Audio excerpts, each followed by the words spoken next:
A driver got robbed of a championship. Instead of just yelling about it online, he walked into a room with NASCAR's brass and helped tear the entire playoff system down to the studs. That driver is Christopher Bell. And right now, the very format he helped to build might be the thing standing between him and a title in 2026.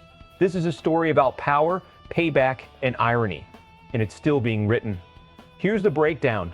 In 2024, Christopher Bell's championship hopes died at Martinsville on the final lap thanks to a wall ride penalty call he still believes was flat out manipulated. Instead of sitting on that anger, Bell joined NASCAR's driver committee. Together, they scrapped the elimination bracket playoff format and brought back a 10-race chase point system for 2026. That format is live right now, and Bell is fully behind it, publicly, loudly, and without hesitation. But here's the twist. As of today, Bell sits 10th in points, 6 second-place finishes, 0 wins, a broken wrist from a June crash at Michigan, and he's 277 points behind leader Denny Hamlin. The man who helped rebuild the road to the championship is currently nowhere near the front of the pack on it. To understand why Bell pushed so hard for this change, you have to go back to 2024, specifically to Joey Logano. Logano entered the playoffs that year ranked 15th out of 16 drivers. His only win of the season came off a fuel mileage gamble that stretched into 5 overtimes at Nashville. He got eliminated in the round of 12, then got a lifeline when Alex Bowman's car failed post-race inspection. 2 rounds later, wins at Atlanta and Las Vegas put him in Phoenix with a trophy in his hands. Compare that to Kyle Larson's season: 6 wins, 15 top 5s, a 13-0 average finish. Logano finished with 4 wins, 7 top 5s, and a 17. 1 average, the worst average finish by a champion in NASCAR history.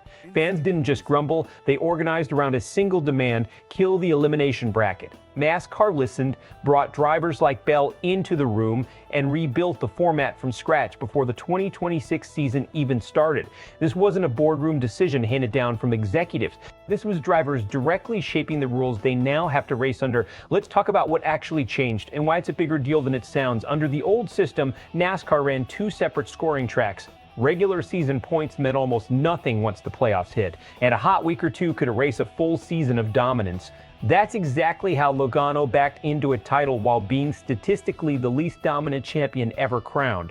The new chase format eliminates that split. 1-point system, no bracket resets, wiping the slate clean every 3 races. Bell said it himself.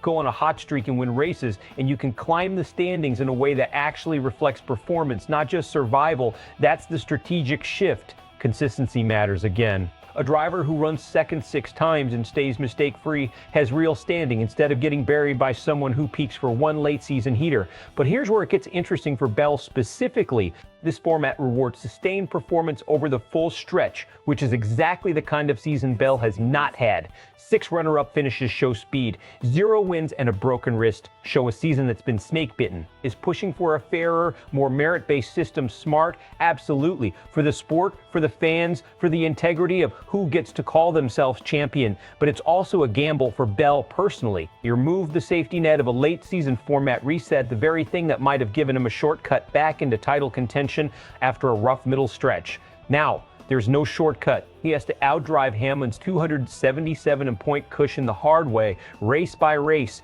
for real. That's not just brave. That's a driver betting on the sport being fair, even when it's not convenient for him. Expect a split reaction here. One side of the fan base is going to praise Bell as one of the few athletes in any sport willing to fix a broken system, even when it might not benefit him personally. That's rare.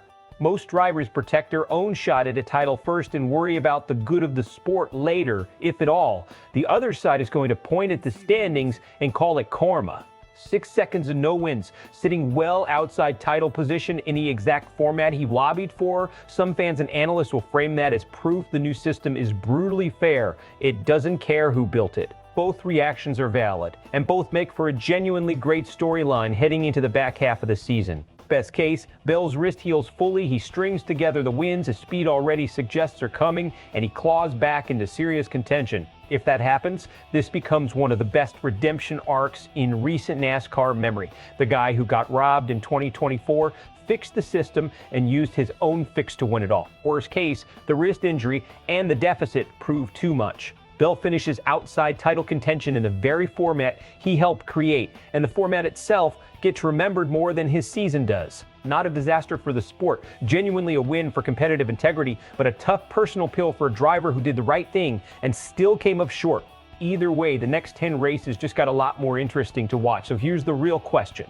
If Christopher Bell finishes this season outside the championship picture in the exact format he pushed NASCAR to adopt, is that proof the new system works, or proof that fixing the sport cost him his own shot at a title? Drop your take in the comments. Tell me if you think Bell wins this thing back, or if the format he built ends up being the reason he watches Phoenix from the outside looking in. If you want more no-fluff NASCAR breakdowns like this one, you know what to do. Hit subscribe, and I'll see you in the next one.